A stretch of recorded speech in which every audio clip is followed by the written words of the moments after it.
Macaafni keessan immoo afaan Oromoomaan ijaa barreeffamee jiruuf ani afaan Oromoomaan dubbisee naafis gaaffii natti ta'e. Hambira afaan biraatu jira akkamitti naa hiikamareesh. Okay, anan jechuu barbaade kitaabni qulqulluu inni achirratti barraa'ee baay'een isaa jechaadha. Hundi isaayyuu yeroo hin jedheeyyuu iccitii mataasaa qaba. Iccitii mataasaa qaba. Iccitii jechuun maal? Iccitiin achirra jira ka achirra siin jedhe achirra jira iccitii qaba yeroo hin jedhu fakkeenyaaf amma. Iccitii jedhu hin jiru kaa? No, anke anan je ana akka kootti akka bannaa koon sitti maa jira. Amma waa'ee kitaaba qulqulluun akka iccitii qaba jeera hin jenneeni. Yoo hiikti isaa namaan galle iccitii mataasaa qaba. Iccitii mataan sun immoo si hiikamaa jechaadha. Kan si hiikamu immoo namoota harka caalaa warra tiyooloojii baratan warra keessa sirriitti diteelii beekan isaantu si hiika. Yoo ta'u baate immoo atuu amantee afurii qulqulluun si ibsati garaan kee banaa taanaan lapheen kee banaa taanaan. Anuma bakka fuura qulqulluun jenni maal isaa macaafni lubbuu qaba. Waan kooti yaada koon si ibsaa jira. Yaada koon sitti mi'ani. Yaada koon si deebi'ee siin kennaa jira malee achi deemiin jenneeni. Khairu mashallah amma raaba wahda abdi raaba wahda nasuna quraana deemu heda. Yaa siifaa ibsu garuu barbaadeeti. Eessayyuu ta'e barbaade waaqayyootiin. Ani iddoo kana kootu hin jenneen.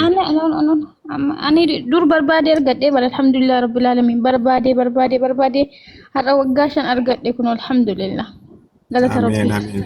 Haa ta'u bakka garuu lubbuun kee fayyuu qabdi garuu. Fayyee wallahi waggaa 5 argadheen fayya alhamdulillah rabbil alamin galata rabbi. Digale rabbina qajeelshi maatiin kiyyallee naa qajeelani. Kasti qajeeleen jiran alhamdulillah. Galanni kan rabbiiti. Rabbi tokkicha. Kan hin nyaanne, kan hin dhunne, kan hin duune, kan hin gurguramne, kan irratti hin tufamne, kan hin fannisamne, kan hin qabne owwaalamne rabbi tokkicha. Samii kana dachee kan uume.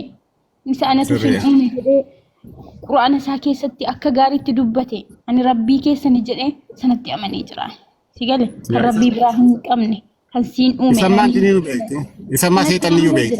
Sigale. Seexannu beeka isa kanamma. No, amma bakka seexanan ani sanatti amanee jira ansiin jedhe. Hunduu beeka jechuu barbaadeen hunduu beeka kanamma garuu amma Yesuus waaqa koo jedhe sanatti amanee jira. Waaqa sanatti. Kanaafiyyoon biraa waan atiin kee wallaggaa natti fakkaata biyya kooti sagaleen kee hin beekamu. Yaa rakkoon qabu. Siifaa ibsanii anyway ani lubbuun kee akka fayyituuf hin dubbadan abdiin faa hundi akka fayyaniif malee waan tokko amantii biraatiin waan amantii biraa argamu hin qabu. Ani fayyee ani naan fayyee bare. Ani sinuma kana leelii isaan ture bare dur. Yaa nafaanuma jannata jiraatta jee malee waan biraa miti. Laala ani alhamdulillah amma fayyee. Okay, haa ta'u. Akka. Siifaa ibsanuu nan sii kadda yoo barbaade naquun namni nan sii kadda achi booda sii ibsa waan. Wanta akka waan naa ibsisuun qabduu siin jedhee bare.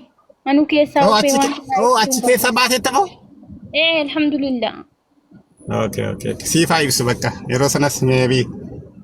Anyway waaqayyo barbaadati. Waaqayyo iddoo kana deemtee miti barbaadu. Lubbuun kee akka fayyu qofaadha. That's it.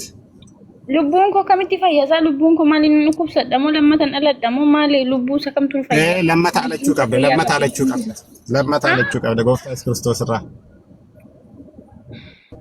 Waan jecha. Sin dadhabsiisu hin beekta waan ta'eef sin dadhabsiisu ammanii kanadha.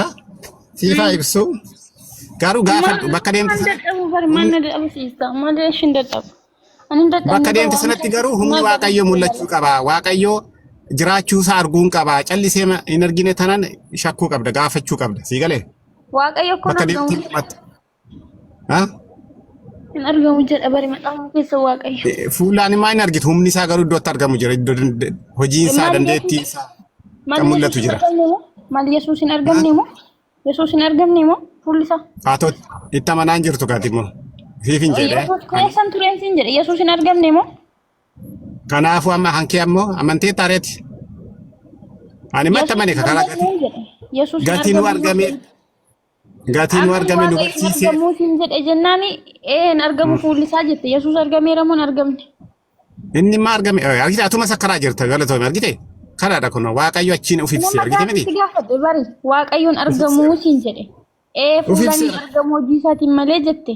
Yesuus argameera moo hin argamne siin jedhe si gaafadhe. Argameera. Argameera waa hin argamne fuulli isaa jedhi naa deebisi. Argameera.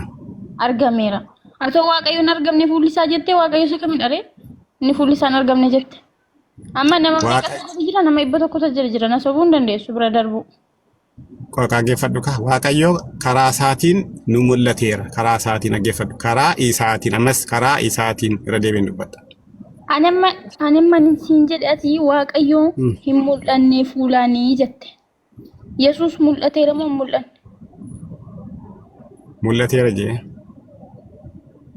Yesuus mul'ateera waaqayyo isa kamidha kan fuulaan hin mul'anne jette ati. Amma iyyuu siin gallechaa dha waan jechuu barbaade. Anamma Gaafii atama eenyuun ni barbaadamati. Waaqayyootiin immoo gooftaa isa adda baasee waaqayyo lamatu jira qo'iste. Waaqayyo inni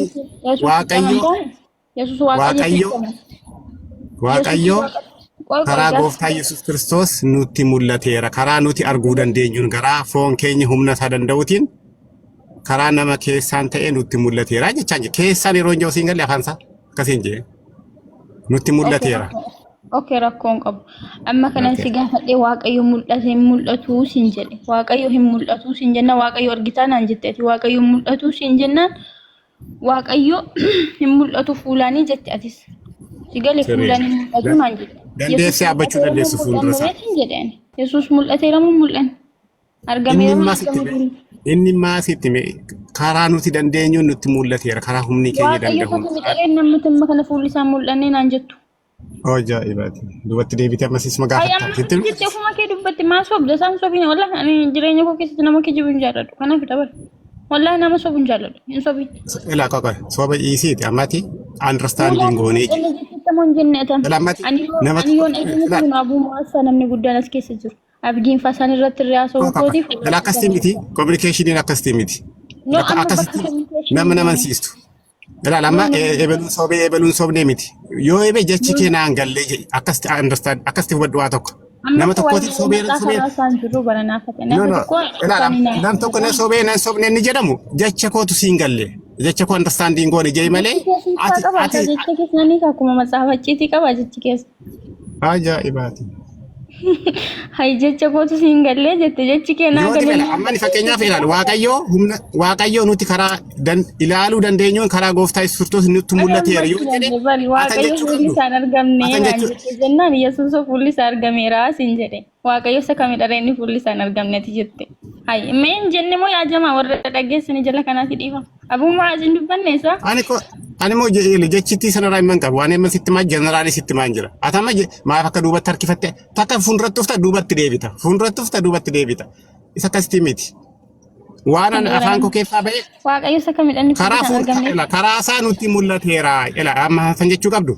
Inni karaa isaa nutti mul'ateera. Karaa nuti dandeenye isa hubachuu dandeenyu nutti mul'ateera. Akkasitti amanna yoo hin jedhe atan jechuu qabdu. No waan kun sirrii miti jettee yookaan hin amanu jechuu malee as deebitee ambira nama siisuuf hin deemin sitti maan jira straight ma sitti maa jirani.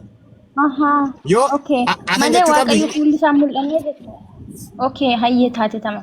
Malee waaqayyo mul'annee jechaa dhufiisa. Akkasii ajjeeru Yesuus keessaa mul'ate malee waaqayyo mul'anne miti. Yes bakka amma deebistee kun akka. Yesuus hin uume sin mul'anne. Amma deebistee bakka tumtu isuma da bakka sammatti dubbatti. Dhaggeeffadha waaqayyo inni Yesuus hin uume hin mul'anne inni sin uume sin mul'anne. Akkasii mini isa. Hin mul'anne jechuun akkamitti hiikamati? Afaan hiikimeetumti karaa meeqa hiiktaa jecha kana? Kunoo jettee ati yoo fuma kinaa deebistee jette waaqayyo inni Yesuus hin uume inni sin uume. Siin hin gaafadde miningi isaa hin mul'anne ni jedhama akkamitti hiikama? Hiika tokko hiiktamoo hiika lama qabamoo hiika sadii? Ati naa hiika akkamidha? Akkamidha?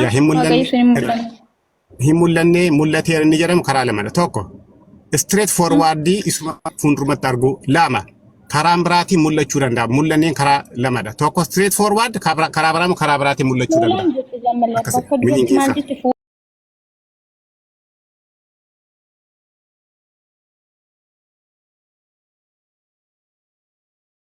Jechaadha kanaafiyyuu. Kanaafiyyuu waaqayyo inni Yesuus hin uume.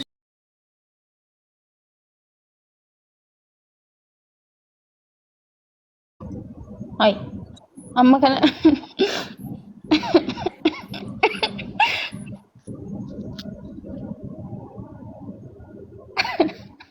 kolfi aafe kolfi kitau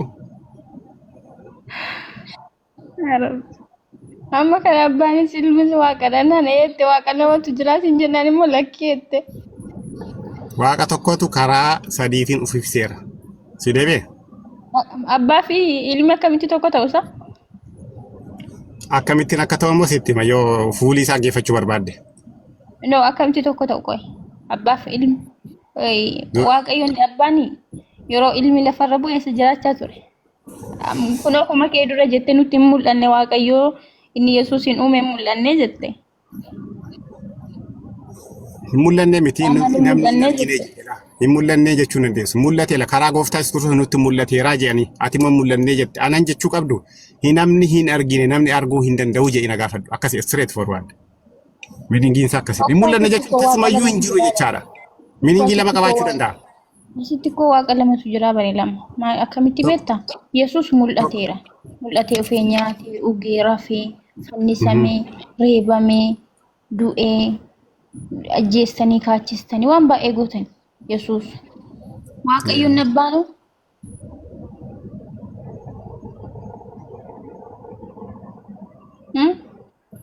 amma seelaa si deebisu dura dandeetti waaqayyoo beekuu qabda jalqaba irratti. Dandeetti waaqayyoo immoo beeka alhamdulillah rabbil alamin kunoo samii kana jechuun uume Yesuusin uume.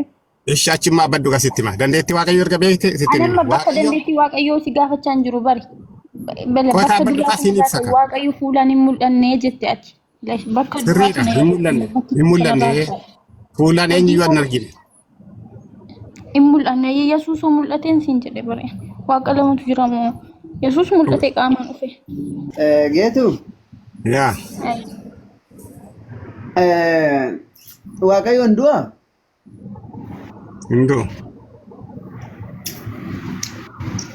Yesuus du'a kanaafuu waaqa miti kaa. No, akkas miti. Akkatti sii galuu qaba jalqaba irratti siin galleetu malee.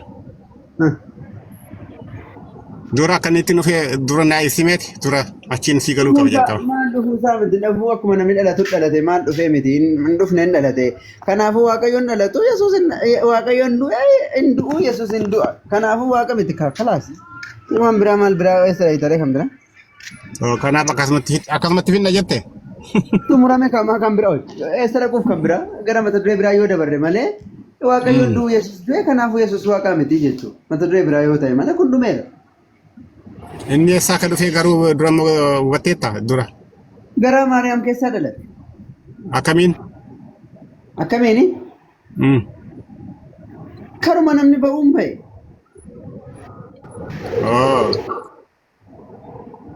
Inni maa ishee irraa dhalate sirriidha.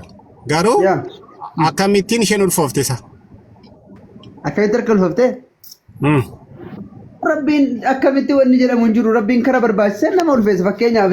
Daasiit bakka yuuddaan fixeetta.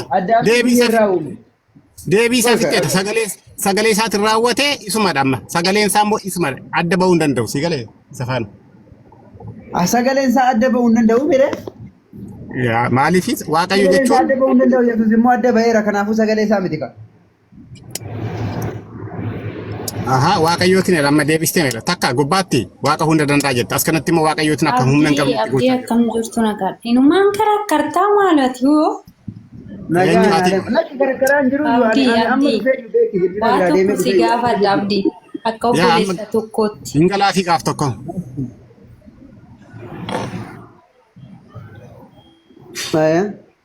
Uumama amantii kana Oromoo karakkaruu nafee maal ta'u gaafii koodha. Maal ta'a jechuun nuti amma warri biyya keessaa waliin jiraachaa jiran amma faazariin koo indaallee goddanyaan isaanii musliima waliin jiraachaa jiru.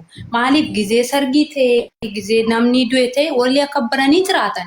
Nutu tokkokkii kanarratti isa sanii nuti itti gaafatama gaafa du'e fuula rabbii kan yoo deemnettu amma tokkokkii kanarraa kirikkiruun amantii kanaa yoo hafe yoo akka obboleessa tokkootti waliin fiqirumaan jiraannu maal ta'u kirikkiruma kana yeroo dhaabdan. Maal ta'u? Maali ani amma fakkeenyaaf maal asitti nuti barre waan jibbaa lallabsaa hin jirru bar jibbaa lallabsaa. Naagaleera abdii naagaleera amma tokkokkii kanarratti yoo yeroo hunda liibirratti yeroo seennu maallaan jedhe dhugaa mucaan tokko Amaaraa akkuma kanatti asa liibii jala galee jechuudha. Isin Oromoo meeqatu jira anaan jedhe maaliif akkuma amantii kanaa jechuudha bakka meeqa inna Miidiyaa kanarratti akkuma intini qabnu xilaatas qabna ni beektanii. Kanaafuu amantii amma isaan fakkeenyaaf Amaara keessa Musliimni ni jira, Kiristaanni ni jira. Guyyaa tokko wal qeeqanii hin beekan. Kan wal qeequ ijoollee Oromoo keenya kanaa. Abba mujabbiyaati tiktokitti haarawaa dhufte haarawaa isa si dura fayyadamuu hin danda'a. No haarawaa miti. Garuu haalli nuti deemnu Oromoon keessattuu wantuma hundaan fokkisaa. Oromoon maali? Oromummaan si wajjiniin boolla seenaasaa? Oromummaa wajjin awwaalam taate? Oromoo hin jedhin. Amantii kee maqaa dhayi Oromummaa dhiisi. Naagalee jira isa walitti fiddanii amantiillee teekaanuma walumatti fiddanii ooftanii ko. Walitti hin fidinii siin jedhaa jira bara an ofiifuu siinuu fi Oromummaa fi amantii ofitti walitti hin fidin. Oromummaa Rabbiin nuu kenne. Amantiis keessa dhaggeeffadhu. Walitti fidaan jiru ko walitti fidaan jiru. Isinii hundaanuu fokkisaa wanni nuti hojjennu gara hundaanuu Oromoodhaa siin jechaa jira. Tarii wanni ati hojjettu fokkisaa ta'uu danda'a. Nu garuu wanni nu hojjennu fokkisaa miti. Waan bareedaa akkaan. Ani waan fokkisaan hojjedhu. Maaf hojjedha ani fokkisaa kan hojjedhu iyyuu gorsa malee. Kanaafuu ati akki gootu warra gandaa fi kutaadhaan wal arrabsu dhaqii gorsi tole. Kutaadhaan gandaa wal arrabsinaa jedhiiti. Warra kutaaf gandaa wal arrabsu dhaqii gorsi malee nu amantii barsiisuu jirra. Barsiisisa koo aanti koo yeroo hafee oosiin jechaa raabeen amma waluma karakkaruu yoo hafee oo. Maal ta'a? Afee jennaan immoo isin dukkana keessatti haftan kiristaanummaa keessatti. Yaa Rabbi yaa buleessa koo maali ati bannee sotti maali nageessoo nuti nu baasa jennaan itti amanne miti gorsitti na gaafatama. Fuula Rabbi gaafatama. Sitti gaafatama naaf. Eeyyeen. Akkamitti itti gaafatama jennaan? Akkamitti itti gaafatama jennaan islaamummaa ifa kana islaamummaa haqaa kana islaamummaa kana jannata nama geessu kana akkamittiin obboleessa kee maaliif jennaani? Macaafa keessatti illee ofii kee akka obboleessa kee akka ofii kee jaalladhu kan jedhu jira. Islaamummaa keessatti illee waan akkas jedhu rasuulli dubbatanii jiran. Kanaafuu waan ofii jaalladhe islaamummaa isinii jaalladhe yoon isinitti himin hin gaafatama bor fuula Rabbii duratti. Kanaafuu isinitti himu dirqama waan qabu isinitti himu jira. Isin tarii dirqama qabaachuu dandeessan maaliif jennaani macaafa keessatti Muslima gara kiristaanawaa kan jedhu jiru. Nuun immoo islaamummaa keessatti kiristaanota illee gara islaamawaa kan jedhu jira. Waan ta'eef nuti dirqama qabna. Isin warri dirqama hin qabne yoo barbaadan ol gala arafa yoo feetan sabummaa keessan oofadha yoo feetan gandummaa keessan oofadha. Nuti ammoo dirqama qabna isinitti himu isin waamuu dirqama qabna. Anuu kirikiriin jaaladhu karakkarikkoo galatoo nagashuu keetii fi garuu ani kirikirii isin jaaladhu nama sarrabsuun jaaladhu. Ati amantii qabda? Amma korraattu. Aynaalee mata amantii qabda? Amantii malee jira adda maal sitti fakkaata? Jechuun namni amantii hin qabne jira. Namni amantii hin qabne jira kan akkasumatti hin jiraatu. Ati warra sanirraa moo amantii qabda? Eessa jira? Eessatti dhageesse kan amantii hin qabne akkamitti jira? Addunyaa kanarra dhageesse ati? Lakki warri waaqayyoon hin jiru jedhanii amanantu jiran baay'ee jiran. Obboleessa koo ani jechuun kirkiriis baay'een jaaladhu oduus baay'een jaaladhu galatoomi. Ati warra amantii qabu moo warra waaqni jira jedhee yaadu moo waaqni hin jiru jettee yaaddaati? Waaqni hin jiru? Waaqni hin jiru moo jira jettee yaaddaati? Jira malee akkamitti hin jira? Eessa jira?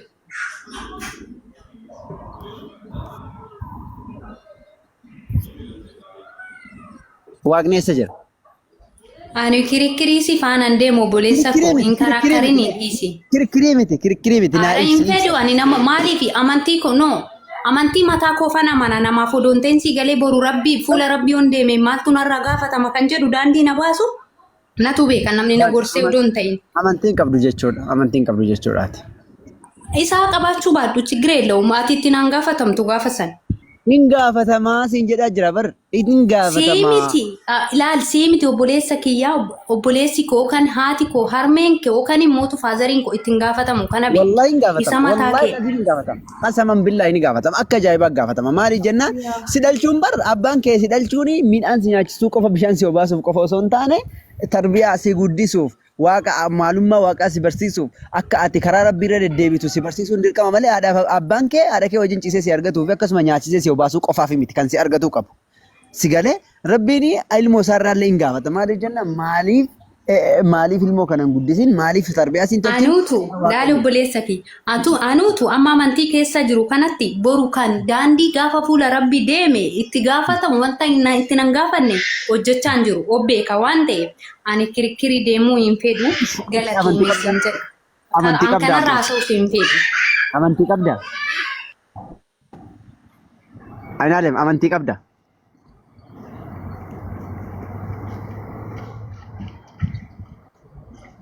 Aganuma seente ayyee. Ayyee. Ayyee. Eshi geetu. yaa Kanaafuu waa'ee uumamaa irratti karamiin argame Yesuus kan naan jettee fi uumamni bakka akkaataa afuritti Waaqayyo namoota uumee jira jechuudha. Namoota akkaataa afuriin nama uumee jira.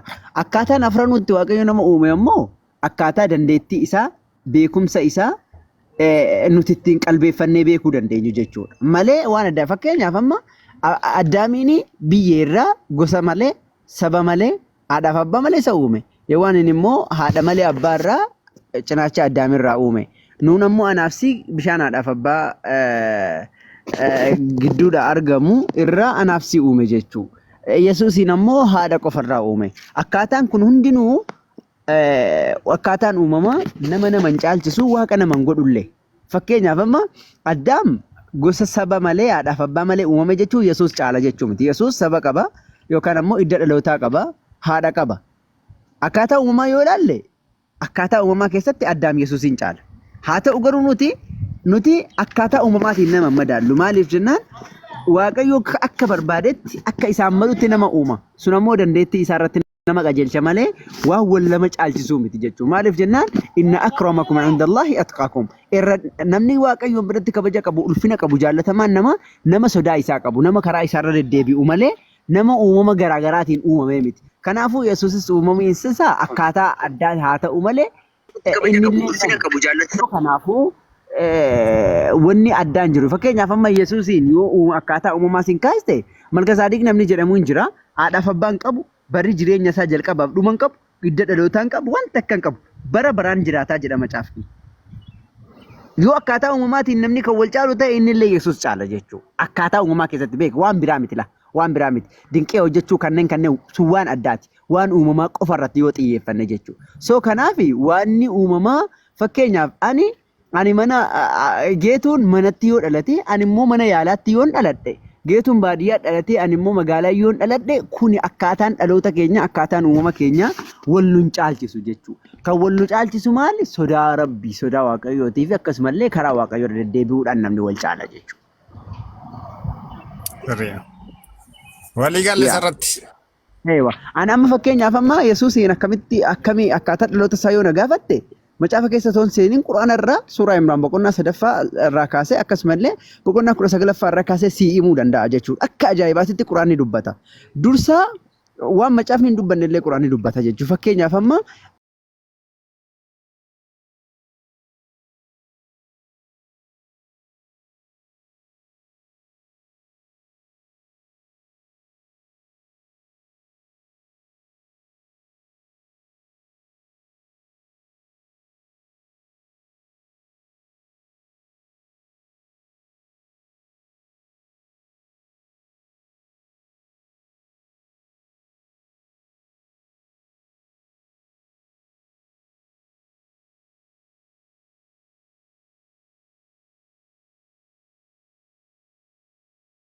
sana akka inni qulqulleessu isa keessa akka jiraate inni suma qofa waaqessuu hin godha jettee qodhaa gootee kakuu galte. Achi booda otoo jettuu Maariyaamiin argatte jechuudha. Gaafa Maariyaamiin argattu yaa Waaqayyo ani dhiiran qodhaa sii godhe ammoo ishiin immoo dubra jettee ni achi booda ammoo eega dhalattee booda Maariyaam mana qulqullummaatti galtee Rabbii sii gabbara salaataa maal jedhaa jiraachuu eegalte. Otoo akkasii jiraattu gaaf tokko Gabreeliin itti dhufe jechuudha. Gabreeliin itti dhufee yaa Maariyaam jedheen. Dura maleekaan illee irra salaammatte. Akkasumallee maal jetteeni maleekonni maal jedhanii dhufanii yaa Maariyaam ati dubartii bara kana jirtu keessaa irra caaltu godhee Rabbiin si filatee jira. Akkasuma immoo ilma godhattaa jennaan akkamittiin ilmi naaf ta'a. Ani otoon abbaa barraa hin qabaatin yookaan ammoo otoo dhiirri nan tuqin otoon sagaagaltuu hin ta'in akkamittiin ilmi naaf ta'a jennaan kana godhuun bar Waaqayyoof salphaadha xiqqaadha ammoo inni ergamaa godhee isa kaasuuf deema waan ta'eef hin sodaatin jedheeni achi booda tole jettee ulfooftee achi booda ammoo ulfooftee deessee eega deessee ammoo seenaan isaa dheeraa walumaa galatti akkaataa kanaan deesse jechuudha. Namarraa otoo hin ta'in quraanni kana ni dubbata. Garuu ammoo islaamummaa keessatti akkamitti ibsama jennaan akkaataan fakkeenyaaf namni kamiyyuu rabbiin biratti islaamummaa keessatti namni kamiyyuu nama kamirra hin caalu. Yoo maal ta'e malee sodaa waaqayyoo karaa waaqayyoo irra kan deddeebi'uu fi jaalalli inni waaqayyoof qabu hojii inni hojjetutu nama isa caalchisa malee namni kamiyyuu akkaataa dhalootaatiin bifa bareedinaan maallaqa qabaachuudhaan fira qabaachuudhaan gosa gaariirraa dhalachuudhaan akkaataatti dhalachuutiin kamiiniyyuu namni nama hin caalu jechuudha. Fakkeenyaaf Addaami islaamummaa keessatti Addaam kiristaanummaa keessatti illee beekamaadha. Gosa tokkoon malatti dhalate garuu ammoo inni eenyuun iyyuu hin caalu jechuudha. Namummaa isaatiin eenyuun iyyuu hin caalu. Maaliin nu caala malee sodaa waaqayyoo qabaatu isaatiin nu caaluu danda'a. Akkasumallee abbaa keenya ta'uudhaan jechuudha. Hangafa keenya ta'uudhaan. Kanaan alatti akkaataa uumama isaa keessatti nu caaluu hin danda'u jechuudha. Maaliif jennaan isas waaqayyo fedha isaatiin uume. Fakkeenyaaf dhoqqeerraa isa uume. Anaaf si'is bishaan xiqqishoo tokkorraa nu uume Rabbi. Fedha waaqayyootiin taane nutis. Addaamis fedha waaqayyootiin ta'e. Yesuusis fedha waaqayyootiin ta'e. Lafaaf dachiinis lafaaf samiinis fedha waaqayyootiin ta'an. Akkasumallee aduuf jiinillee fedha waaqayyootiin ta'an. Fedha waaqayyootiin malee wanni ta'aa hin jiru jechuudha. Akkaataan ta'iinsaa sun immoo wal nama hin caalchisu jennee amannaa jechuudha akka islaamummaatti. Inni akka kee egaa akka keenyas immoo akkas akka kan inni dhufee fi namni cubbamaa gatii ta'eef waaqa faana gatii adda ba'eef akka araaramuuf jedhee waaqayyo kana godhe jennee amanna. Amannees immoo hojjechaa jira itti. Kunoo namni itti fayyaa jira, hundumaa gochaa jira. Kanaaf sinis gara sanatti goottaati jireenya bara bara argaa jenne kanuma malee garaagarummaan isaa xiqqoodha. Inni dhufe yeroo jettu geetu, inni dhufe yeroo jettu deemee dhufe moo kiisii keessa kaawwamee fidame moo qaamaan Beetu ati maal akka kanatti jechuun ani koo amantuma namaa kana kirikirumti yoo hafe maaltu dhufaa'u. Maaliif dhiisa bakka kirikiri bitaadhaan meebiyaati nuti baay'ee ture irra haasaa jirra rakkoon qabu. Aynaalem ati nagaan kee fayyaadha fayyaan kee nagaadha xeenaan kee kun xabbaqamaadha. Afaan kee yumaas kalakkalii duraatti dubbachuu. Ani deema. Maal fallagdeeti garuu ati bari astaasabiin kee kun naan tagabbaane bar. Meeti ko no bakka deemtanitti ko amantiin keessan maaliidha chaatuma deemtan bee miidiyaa tokkokkii kanarratti. Jechuun ati silaa naguma nama amantii qabu ati amantii qabdaa. Isaa qabaadhu qabaachuu baadhu isaa maachuu naman gashu. Waan si gaafate carraa tokko qofa si kenna amantii qabda moo hin qabdu. Hin qabu okay maaliidha sititti na gaafatamaa hin qabaanne boruu sanu. Hin qabdu. Faallaa maasoftaa. Lakki faallaa naasofne ati amantii ni qabda moo hin qabdu alle shoosheelles. Hin qabuu siin jechaa jira barbaqqa. Hin qabdu taanaan ammoo afaan kee qabadhuuti amantii baradhu si barsiisaati. Maal situ na barsiisa situ akka rabbiin jiru situ har'a natti mi'asiin nagahee kan nagahee rabbii koodhami rabbiin hin beeku. Maal isin bicha musliima bicha uume kiristaanni rabbiin hin beeku. Rabbiin beekaa. Ati amantiin qabdu waan kiristaanaa maal si gashee ati amma kiristaanaa dhaggeeffadhu waan kiristaanaa dhiisi. Baay'ee hin fedhu. Ati amantiin qabdu mi callisi ka waan amantii waan kiristaanaa illee dhiisi waan musliimaa illee dhiisi callisiitti dhaggeeffadhu hafuura tokko baafatti dhimmiitti godhadhu amantiin qabdu waan taate. Yalla miti godhadhu maaliif jennaan nama amantii qabu wajjin haasofna namni haasaa jiru nama amantii qabu an amantiin qabaa geettuun amantii qaba warri amantii qabu yeroo wajjin haasa warri amantii hin qabne immoo hin dhaggeeffatee barataa jechuudha. Akkasi. Timbis jennaan beekadhu maaliif jennaan amantii hin qabdu aga amantii horattutti aga waaqayyoon bartutti hin dubbatin.